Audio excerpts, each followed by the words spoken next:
mshambuliaji pale. Luemba anamwekea Mwalimu. Selemani na control kwenye deep freezer. Kwenye ball ni Anseura. Dangerous attack Simba Sports Club. Anseura anaweka cross ndani, Mwalimu! Ni Selemani Mwalimu, lakini Kasim Panga anasema sio goli.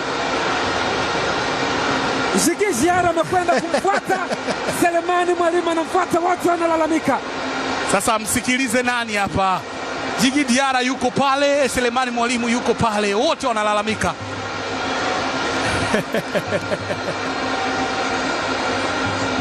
Selemani Mpanga amenyanyua shuka lake. Steve Barker ana muda wa kubishana. Tazama namna ambavyo Simba walienda kuataka. Alienda kurejesha mpira ambao ulikuwa umekufa, lakini tazama, alikuwa offside akaingia onside.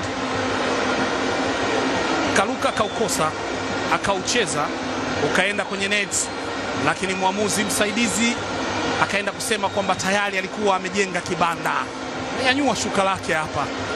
Benchi la Simba limenyanyuka na kwenda kumuuliza nini kimetokea. Selemani Mwalimu na akawa top scorer wa PBZ. Hii ni pasi ambayo ilitengenezwa kwake kwenye mpira mmoja ukaokolewa. Hapa ndipo ambapo Yanga walikuwa wanasema ameshika mpira. Lakini tazama kwenye mpira huu wa marejeo, hapa alizidi kabla mpira hujatoka.